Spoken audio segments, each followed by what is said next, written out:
Hello and welcome. I'm Anand Naidu sitting in for Riz Khan. The fighting is over in Sri Lanka's civil war. Now attempts are being made to reach a political settlement. The Sri Lankan government has announced local elections will be held in two key areas in the mainly Tamil north. Within the next 3 months, the government will also have to address the worsening humanitarian situation. The immediate challenge for the government is to resettle more than 250,000 people displaced by the war.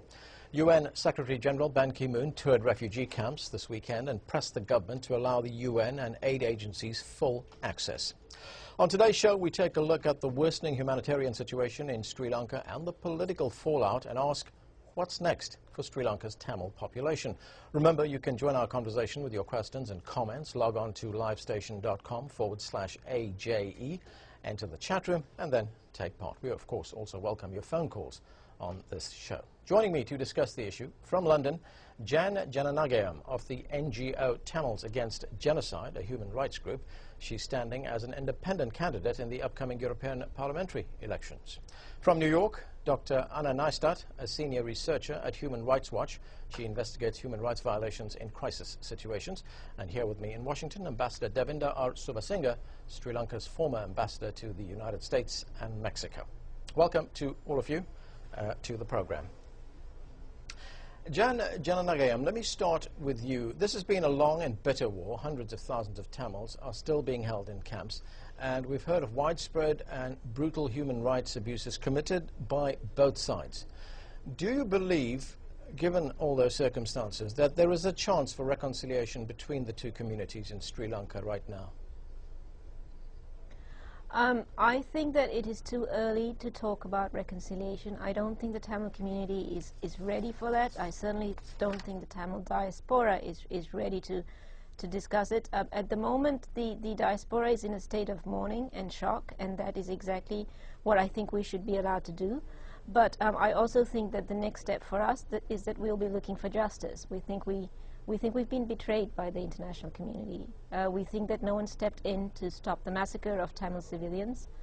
And so we think it's far too early to talk about anything else except effectively grief and justice. Ambassador, we're hearing words there like massacre, justice. Do you believe there's a good chance of reconciliation in Sri Lanka after this war? I believe we have to. After almost 3 decades of violence, it is time to reach out to reconcile and find a way forward that is homegrown, that is not distorted by the presence of the LTTE. That has to be the way forward, and we must start as soon as possible this process of reaching across and the healing process and the reconciliation. What do you believe are the first steps that the government should be taking? I think I had the benefit of having a long conversation with President Rajapaksa over the weekend, just to refresh myself on what the current thinking is. And I think this is an individual that one says what he means and means what he says. He has reached out. He has clearly stated that he wants to see a Sri Lanka devoid of majority and minority distinctions. He has also talked about the need for a homegrown solution, and I think this is the time for all communities to step up and engage without any distortions of either outside models and other such experimentation, or the distortion of the LTTE, which has now been defeated. Okay, let me go to Anna Neistat in New York. Dr. Neistat, we've heard a lot and we've seen a lot about the humanitarian situation in Sri Lanka, about the conditions in these camps where the Tamil population, many of the Tamil population are now being held. What has Human Rights Watch found in its research in this area? Well, I first of all would like to mention that we obviously focused our research not just on the camps, but also on what has been going on in the so-called no-fire zone, in the conflict areas. But in terms of the camps, we believe that these camps obviously have nothing to do with so-called welfare centers, the way the government calls them, that these are de facto internment camps, and this internment is indefinite so far. We did hear government assurances that everybody is supposed to be resettled by the end of the year in 6 months. There were different assurances at different times, but so far we have not seen any steps taken by the government to move any closer to this resettlement. There are no procedures for people to be processed. Some combatants are being taken out, but there are no procedures for non-combatants to be released.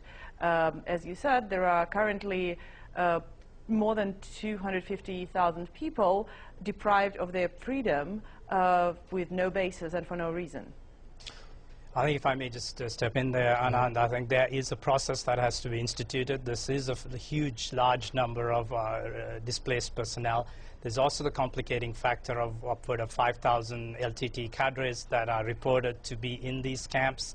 I think we need to be very certain that the process of release and resettlement happens in a very orderly fashion, and I think the international community has a very key role to play in helping the government and the NGOs understand how to deal with this very unprecedented situation and to do it and get it right. I completely disagree. I completely disagree. You have said that there are upwards of 250,000 civilians, that would be women, children, and elderly people in those so-called camps or concentration camps, as we call them. But there are only, as you, by your own estimation, there are 5,000 LTT, you say.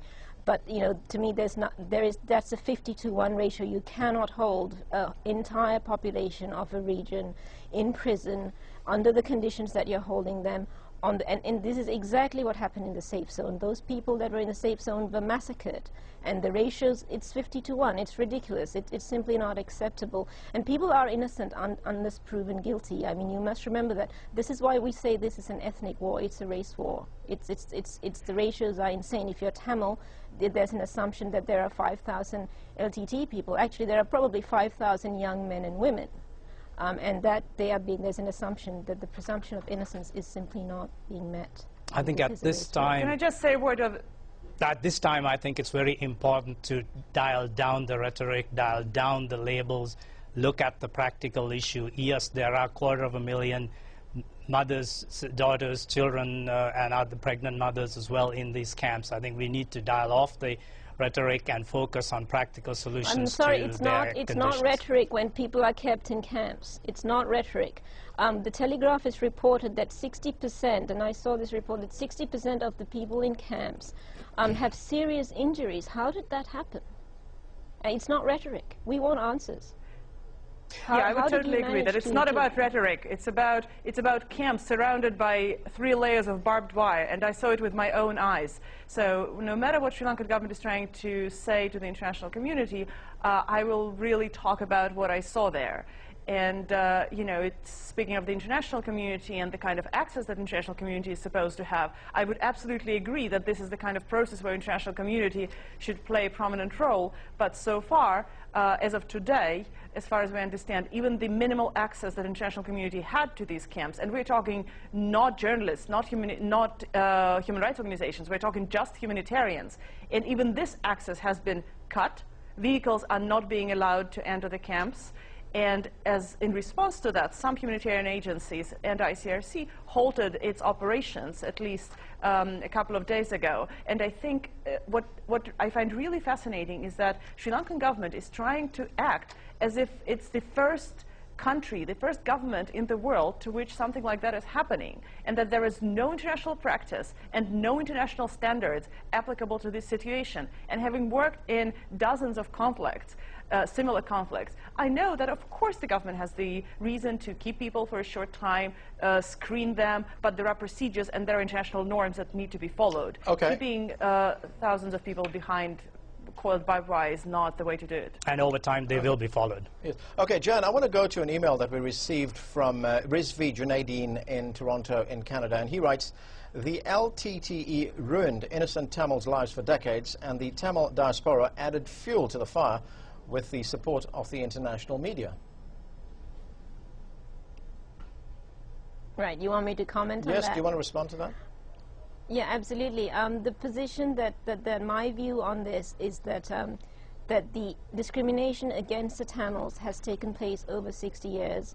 And we say, our position, having researched this, and we say this, I've been saying this now for 2 years, is that this is actually a genocide. It's a genocidal process which has parallels to what the Nazis did to the Jews. And it starts with the fact that people were stripped of citizenship within a year of independence, which is exactly what the Nazis did to the Jewish people. I don't want to talk about scale. I just want to talk about process, about destruction of culture and language, of destruction of books, of all the books in the Jaffna Library, and ultimately this process accelerated to a massacre. What we have seen in the safe zone is that weapons, massive weapons, cluster shells, even phosphorus was used against civilians. So it has escalated, and this is a process that we've seen in history. Yeah, but but the point is that if there is a genocide, going, the community that is under attack has absolutely no option except to resist. Now, if it stops resisting, or there is no resistance, as there is right now,